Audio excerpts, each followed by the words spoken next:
Sarah Lorne hadn't planned on going anywhere. Her freelance work kept her tethered to a desk most days, safe among coffee mugs and tablet screens, far from the shadows of family history.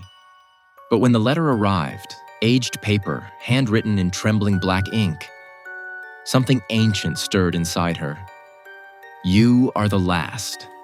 Come now, before winter. There was no return name but a place. Thistlebrook Hollow, Vermont.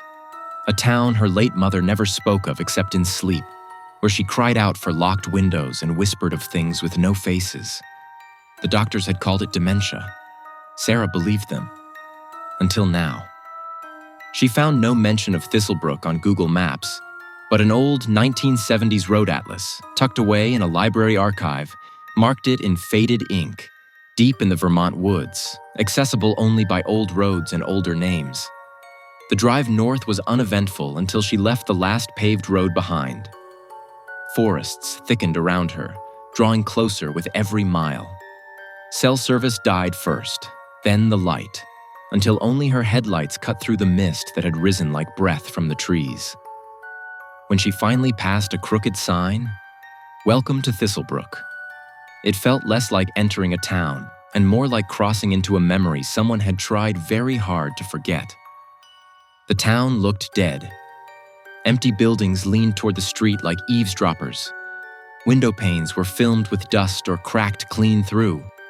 And yet, behind curtains, figures stood, watching, unmoving, not welcoming. The Elridge house stood at the far end of the hollow, a crumbling Victorian mansion choked by vines and trees that had grown too close, too fast, as if the forest were trying to swallow it whole. The iron gate creaked open without a touch. The front door was unlocked. Inside, the house exhaled a smell of mildew, old wood, and something underneath. Wet soil and iron. There was no electricity, but food had been set on the pantry shelves. Candles lined the tables. On the dusty dining table sat a folded paper, clean, recent. You must stay 7 nights. Only then will you see. That night, something walked past her door. It didn't knock. It didn't speak. It just stood there for hours. She knew because she didn't sleep. At precisely 3:14 a.m., the old grandfather clock in the parlor struck 13 times. On the second day, she found the first diary. It was Margaret Elridge's, dated 1896. She wrote in beautiful script at first, entries about harvests, recipes, family deaths. Then, by page 37, the writing changed. Words slanted, ink blotted. Pages grew frantic.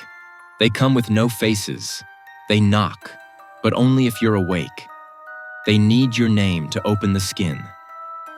Sarah closed the book and turned toward the mirror above the fireplace. In it, she saw herself, and something standing behind her. She spun around. Nothing. But the reflection lingered a moment longer than it should have. Each night after brought worse things. The stairs creaked under invisible feet. She began hearing voices from the vents. Her mother's voice, calling softly from below the floorboards, asking to be let in. "Sarah, it's so cold down here. Come down. Let me show you what we kept from you." Doors opened in the night. Slowly, not with the wind, but with purpose. She found muddy footprints in the hallway, long, bare, and wide apart, as if someone tall had walked in, dripping from the forest. By the 5th night, she had sealed herself in the study, piled furniture against the doors, though she knew it wouldn't matter. She heard scratching in the walls. Not rats, not raccoons, but the slow drag of fingernails. The whispering grew constant, and now the voice was not just her mother's. There were others. Dozens, hundreds, all whispering her name. On the 6th night, Sarah found the basement door wide open. She had never touched it. The steps descended into dark stone and earth, lined with old roots that twisted like veins. At the bottom, she found a room she hadn't seen on the floor plans.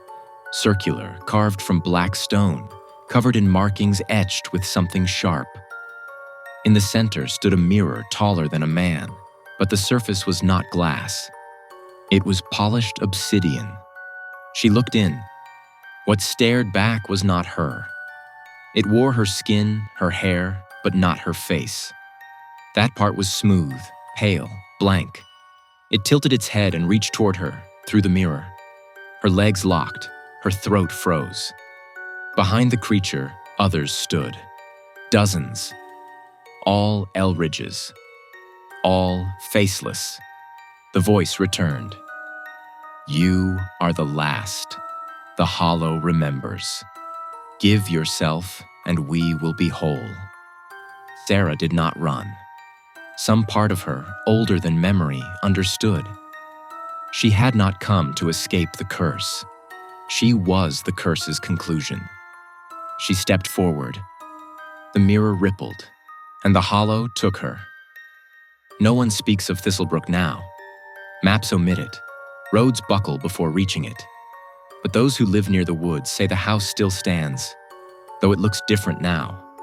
Cleaner, newer, alive. A woman walks the town once a month. Her face is always shadowed by a black hat. She never speaks. But if you see your reflection in a window as she passes, sometimes it smiles when you don't. And when the blood moon rises every 13 years, the trees bend toward the Elridge house like mourners at a grave. Because Sarah isn't alone in there. She never was. And the Hollow is always hungry,